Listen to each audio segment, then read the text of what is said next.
Hello everyone, my name is Ashish and welcome to the Xadmin channel. This is the continuation of the previous lecture, and in the previous lecture I discussed with you the what is polymorphism and how to achieve the polymorphism and what is method overloading with an example. So guys, today we are going to see the what is method overriding and how we can achieve the method overriding with an example program. So guys, before starting the method overriding lecture, I will brief you about the polymorphism. And guys, I have deeply explained about the polymorphism in the previous lecture. Okay. So guys, what is the polymorphism? The polymorphism word contains the two word. The first word is the poly.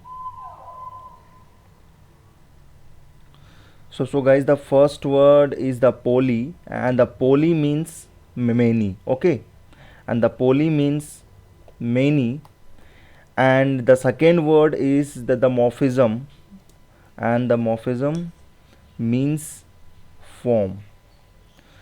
So guys, the polymorphism means many form. Okay, and the polymorphism in Java is a concept by which we can perform a single action in a different way or in a different form. So guys, the sum of the real world example of the polymorphism are like the water. Okay, so guys, the water is the real world example of the polymorphism, and we are taking the water as a real world example because guys, the water can be in a solid form. Okay, and guys, it can be also in a liquid form, and it can be also in a gas form. So that's why the water is a real world example of the polymorphism. And guys, if you're talking about the next example, then we can take the next example of the uh, polymorphism is like a shapes. So guys, the shapes can be a circle. Okay, it can be a rectangle, and it can be a triangle, right? So guys, the water and the shapes are the real world example of the polymorphism. Okay, so guys, the polymorphism in Java is like in Java we create methods and we change the form of the method. Okay, so guys, in Java we can achieve the polymorphism by the help of the methods. So guys, in Java we can achieve the polymorphism with the help of the methods, right? So guys, the next we are going to discuss about the types of the polymorphism. So guys, there are the two types of the polymorphism. The first is the compile time. Okay, and the second is the runtime polymorphism. And guys, the compile time is also called as a static polymorphism. Okay, and the runtime is also called as a dynamic polymorphism. So guys, the total there are the two type of the polymorphism. The first is the compile time polymorphism, and second is the runtime polymorphism. Compile time is also called as static polymorphism, and runtime is also called as a dynamic polymorphism. And now guys, the important point to understand in polymorphism is how to achieve the compile time and the runtime polymorphism. Okay, so guys, the compile time can be achieved by the help of the method overloading. Okay, so guys, the compile time or the static can be achieved by the method overloading, and the runtime and the dynamic can be achieved by the method overriding.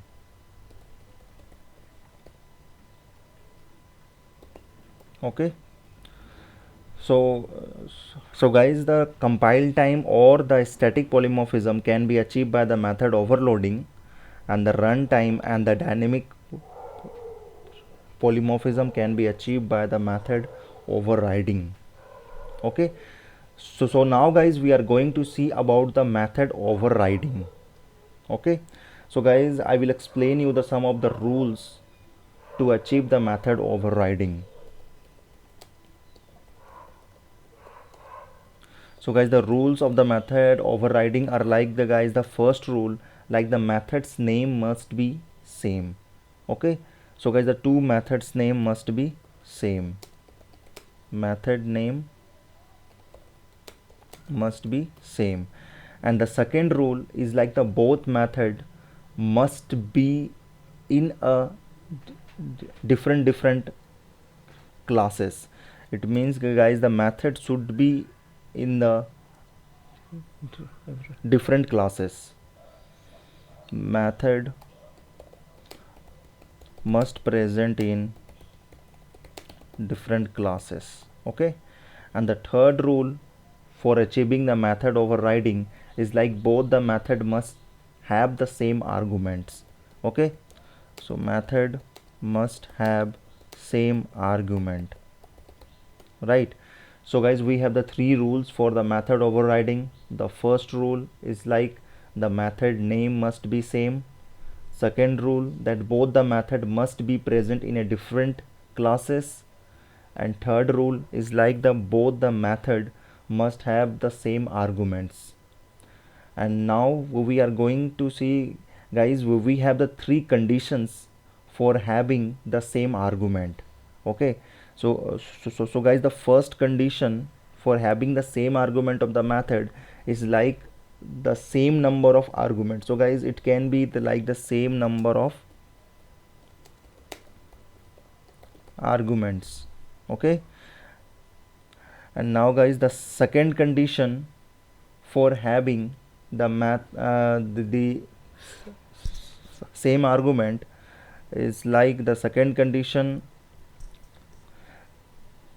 is like the same type of argument. So guys, it can have a same type of argument, same types of arguments. And now the third condition is like the method must have the same sequence of the arguments, same sequence of arguments. So guys, these are the certain rules. And now guys, the fourth rule for achieving the method overriding is like the class must have the inheritance or is a relationship between them. So guys, the class must use inheritance. Okay, or it can be like is a relationship between them. Okay, so guys, we have the total the four rules to achieving the method overriding. First rule is like the method name must be the same. Second, the methods must present in different classes, and the method must have the same argument. And guys, we have the three conditions for having the same argument, and we can achieve the any of these of the three, like the same number of the arguments and the same type of the arguments. It can be like the same sequence of the argument. And the fourth condition for achieving the method overriding is like the class must use inheritance. It means that the class must have inheritance or is a relationship between them. So guys, these are the four method overriding rules. Okay, so now we are going to see a simple example or a simple example program for the method overriding. So now I will show you the example of the method overriding of the same number of arguments. Okay, so now guys, I will show you the example of the same number of arguments, and then guys, we will do the example for the same type of arguments, and we will do an example for the same sequence of argument. And guys, we are going to see how we can do uh, like a runtime polymorphism with an example. So let's go to our id, and guys, inside this id I'm going to create one class.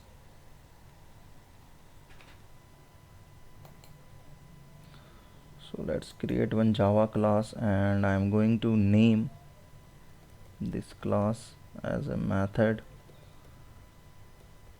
overriding example. okay. And guys, inside this class, I am going to create one method. Let's say I am creating one method with the name show, okay. And I have written the implementation of the show method, and inside this I have written system.out.println, okay.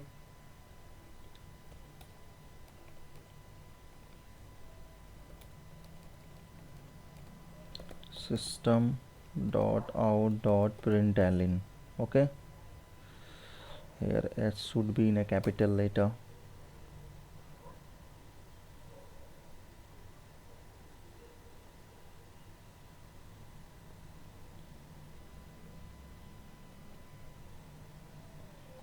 System.out.println, and guys, inside this I am going to write a message that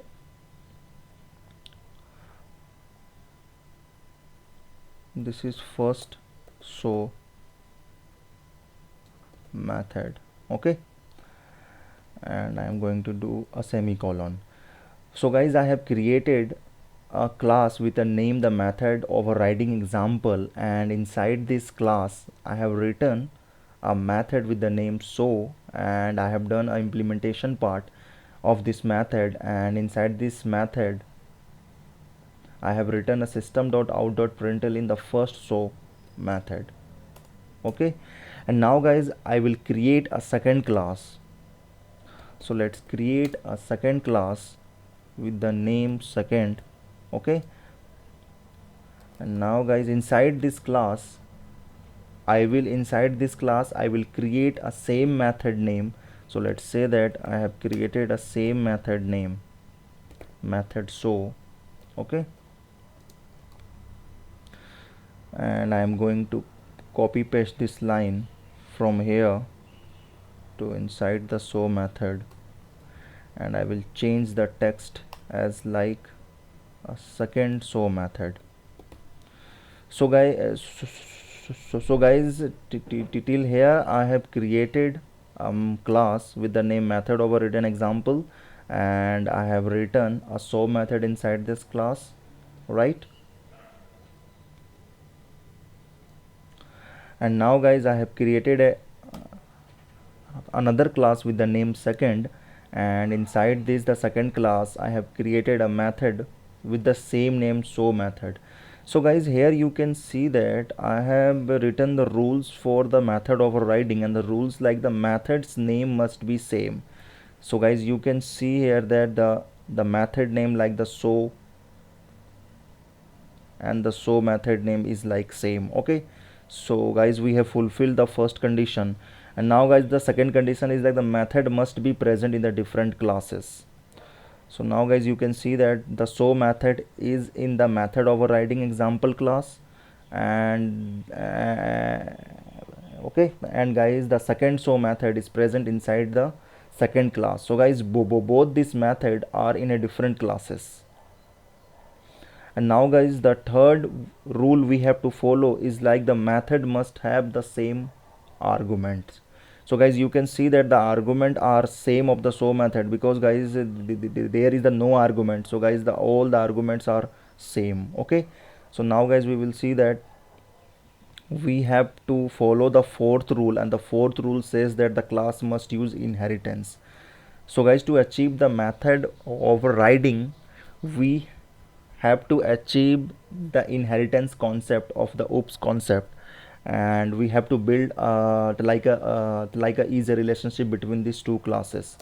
So guys, to achieve the method overriding, we can do just extend, and okay, extend, and guys, we can extend this method overloading, or guys, the method overriding example class.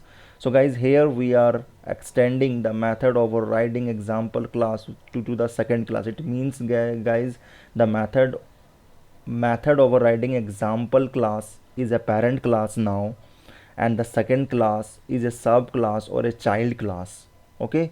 And guys, inside this class we have written a show method. So guys, you can see that if I will call this method with the object of the second class, then guys, it is going to call the show method. Okay, so now guys, what I will do, I will create a man method first. So let's create a man method, public static void main, and inside this I'm going to write args. Okay, and now guys, I'm going to create a method, or means the object of the method overriding example class, and I am going to call the show method of the method overriding example class. So let's create the method of the method overriding example class, and let's keep the the object name as m, and with the new keyword I have created a method. And now guys, I am going to call the show method. So guys, with the object of the method overriding example class, it is going to call the show method of that class. Okay, and now guys, if I want to call the show method of the second class, then we have to create the object of the second class. So let's create the object of the second class with the name as, and with the using the new keyword I have created a second object class, and with that I am calling a show method. So now guys, with the help, so now guys, if I calling the show method of the second class with the help of the second class object, then guys, it is going to call this show method. And if I have to call the show method of the parent class, then we have to create the object of the parent class, and with that object we can call the method of the parent class. And guys, if I want to call the method of the child class, then we have to create the object of the child class, then we can call the method of the child class with that object. Okay, so now guys, this will call the show method of the second class. So we are going to see the output of this. So let's run this program.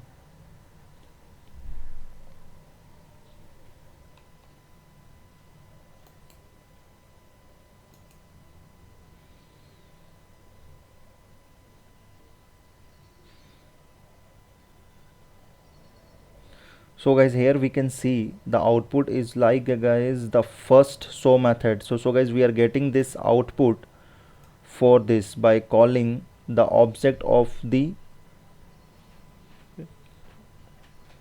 parent class.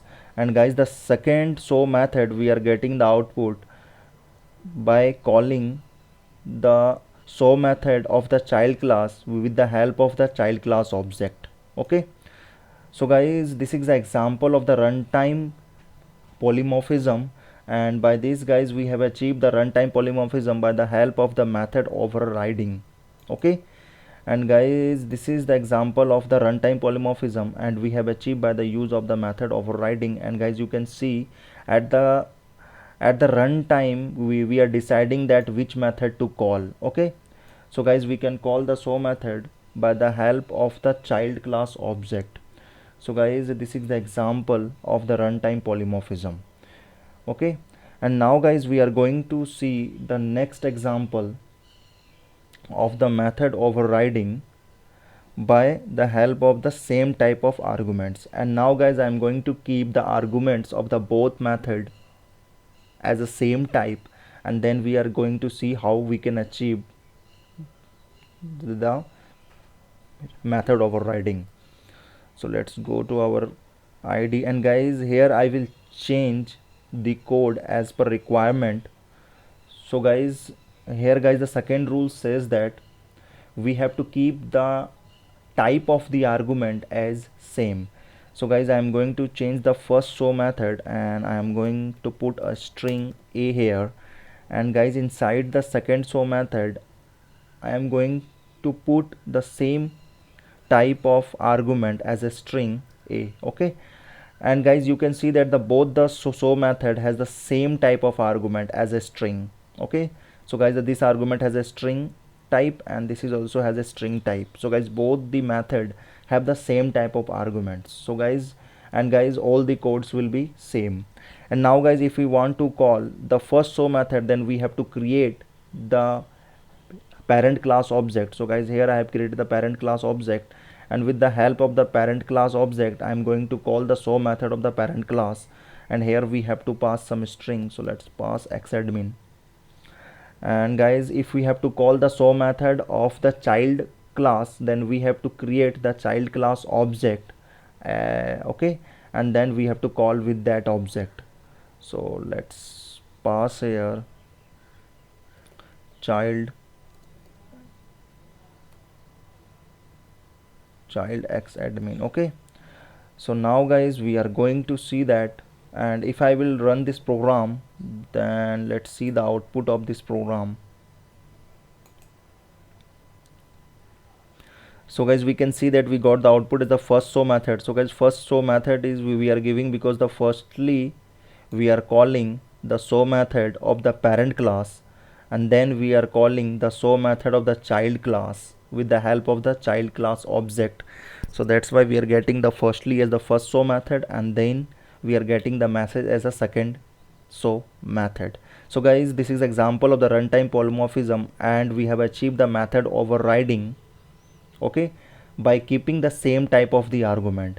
And now guys, the third rule says that the third condition we can do is like by keeping the same sequence of the argument. So now guys, we are going to see an example by keeping the same sequence of the argument, and we are going to achieve the runtime polymorphism or by the method overriding.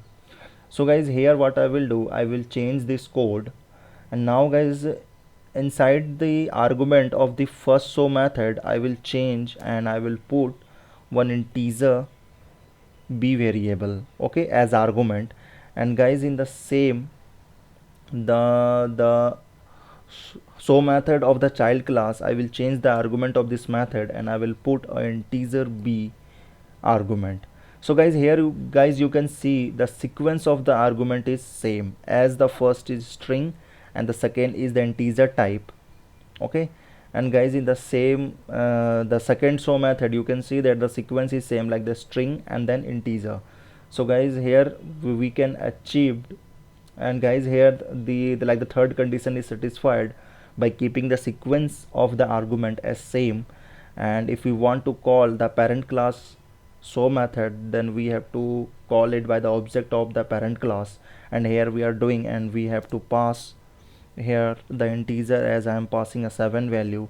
And in the second show method call, I have to change the argument, and here I will pass a 10 as a value, okay. So guys, in this guys, you can see that I have changed the argument of the show method, the both show method, and I have kept the sequence of the argument as same, as the first is the string type and second is the integer type, okay. And guys, in this I will call, and guys, you have to remember this, if you have to call the parent class method, then you have to create the object of the parent class, then only you can call the method of the parent class. And guys, if you are creating the object of the child class, then you can only call the method of that child class, okay. So now guys, let's compile this program and let's see the output. So guys, here you can see the output, we are getting the first show method and the second show method. So guys, you can see, the firstly we are calling the parent class show method, and secondly we are calling the child class show method, okay. So guys, this is example of the runtime polymorphism by the method overriding, okay. So guys, now we so